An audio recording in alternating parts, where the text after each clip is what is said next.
একটা মানুষ যদি হঠাৎ করে ব্যস্ত হয়ে যায় তখন কেমনটা লাগে বলুন তো? সারাদিন সংসারে কাজ, পেজ মেইনটেইন করা কতটা যে কষ্ট আর কতটা যে পরিশ্রম। তাহলে আজ আপনাদের আমার একদিনের রুটিন বলি। আপনারা তাহলে বুঝতে পারবেন আমরা যারা ফেসবুকে কাজ করি তারা কতটা কষ্ট করি। আর যারা বলেন কিভাবে সবসময় পেজে অ্যাক্টিভ থাকো, তাদের জন্য আজকের ভিডিও। আশা করি সম্পূর্ণ ভিডিওটা দেখবেন। হ্যালো বন্ধুরা, আসসালামু আলাইকুম। কি অবস্থা সবার?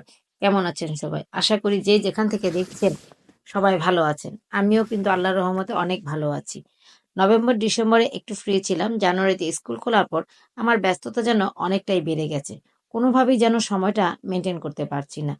তারপরেও কিন্তু এটা ফেসবুক মামা দেখবে না। আমি কতটা ব্যস্ত আছি বা আপনি কতটা ব্যস্ত আছেন, কতটা ফ্রি আছেন। কারণ আমরা ভিডিও আপলোড করি, সবসময় ভিডিও আপলোড করে যেতেই হবে।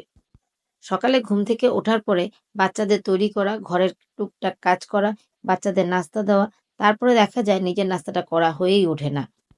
তারপরেও যতটা কষ্ট হোক ১ কাপ চা খেয়েই নিই। তারপর ছেলেমেয়েকে নিয়ে স্কুলে যাই। আর সেখানে থাকতে, থাকতে ১ম ভিডিও আপলোডের সময়টা হয়ে যায়।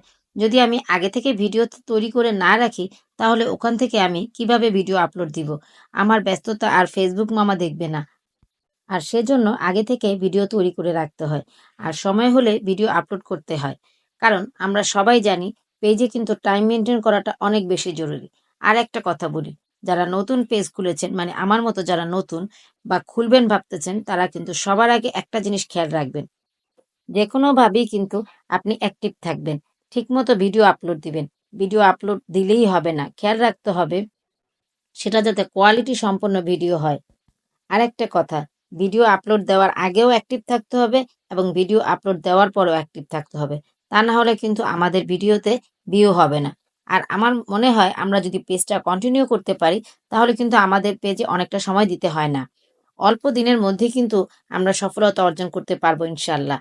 আর আমি এত ব্যস্ত থেকেও কিন্তু পেজে সবসময় কাজ করি। আমরা নতুনরা যদি ধৈর্য ধরে কাজ করতে থাকি তাহলে সফলতা একদিন আসবে ইনশাআল্লাহ। দুপুরে কিন্তু আমার একটা পোস্ট দেওয়ার সময় থাকে। কিন্তু তখন তো জানেন অনেক কাজের ঝামেলা থাকে। দুপুরে বাচ্চাদের গোসল করানো, খাওয়া-দাওয়া অনেক ঝামেলা পোহাতে হয়। কিন্তু তার মাঝেও আমি আমার পোস্টটা দিয়ে দিই। কিন্তু আমরা নতুনরা ধৈর্যহারা হব না। ধৈর্য ধরে কাজ করলে সফলতা আসবে ইনশাআল্লাহ। আর যেহেতু আমরা পেজে কাজ করতে এসেছি, মনোযোগ দিয়ে কাজ করতে হবে। আর যেকোনো কাজ মনোযোগ দিয়ে করলে সফলতা আসবে একদিন ইনশাআল্লাহ। আরেকটা বিষয়, আমরা একটা পেজ খুলে বসি তারপরে ভাবি কি ভিডিও করব।